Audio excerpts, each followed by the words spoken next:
Hi everybody, fellow Tar Heel alum Roy Cooper here. Congratulations to UNC student government on the 100th anniversary. I'm glad to be here to celebrate the launch of Commitment to Carolina. I know student government matters. The administration and university leaders need to hear your voices. You represent the spirit of the university, advocating for what's best for students. As the former Chief Justice of the UNC Student Supreme Court and a leader in a student government administration, I know firsthand that student self-governance is critical to the success of the university. From legislation to initiatives you implement, your advocacy in student government has a lasting impact on the university and future generations of students. Last year, when the university was at the heart of a national issue regarding race and academic freedom, it was the leadership of Student Body President Lamar Richards that helped steer the Board of Trustees to make decisions based on fairness and truth.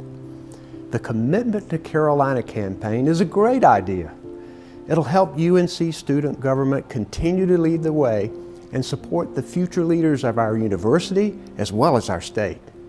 Congratulations on a great 100 years, and here's to many more to come. Go Heels! Student government has remained at the center of student advocacy for all of its 100 years. I follow the footsteps of giants like Richard Epps, Rainer Walters Morgan, and Eve Carson, all of whom fought for things like more representation, centralized student advocacy, and more support for student-led initiatives.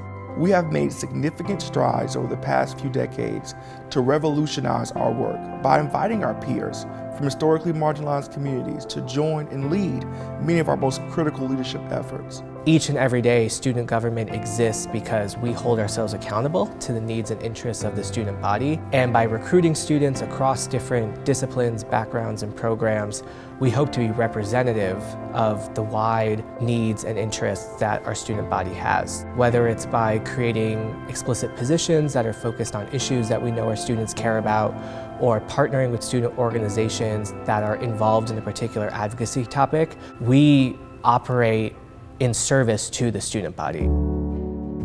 The system of student self-governance at Chapel Hill is actually quite unique. Not every university has a system where students are so intimately involved in the decision-making process, and that the decisions that are made are actually the ones that are going to benefit students in the long run. It forces them to talk with students and not just at students. Student government serves as an advisory body to campus leaders, but there's direct involvement in decision-making as well around student life in particular. The Honor Court is probably the most obvious example of that.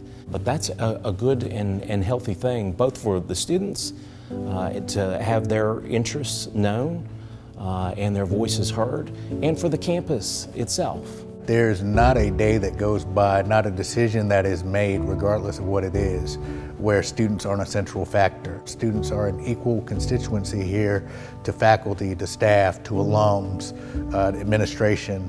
You know, students have a seat at the table. As student leaders, it has been important for us to recognize that it's not about speaking up for others. It's not about speaking for the voiceless. It's about passing the microphone and listening to what folks have to say.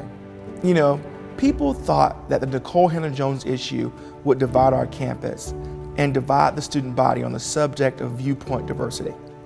But it did the opposite. It sparked a much-needed reckoning on our campus and certainly within our student body. Students began seeing the value in both viewpoint diversity and increased attention around diversity, equity, and inclusion efforts across campus.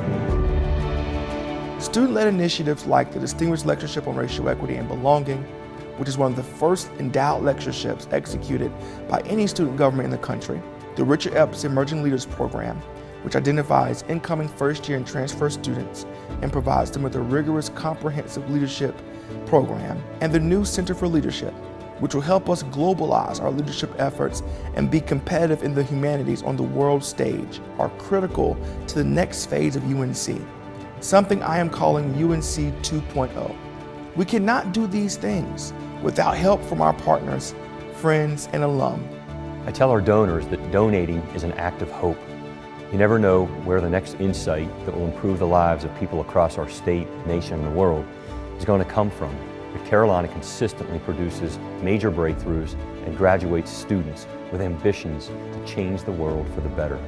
If you want to make a donation that you hope will make a big positive impact, you'd be hard-pressed to find a better place to do so than at Carolina and for our students.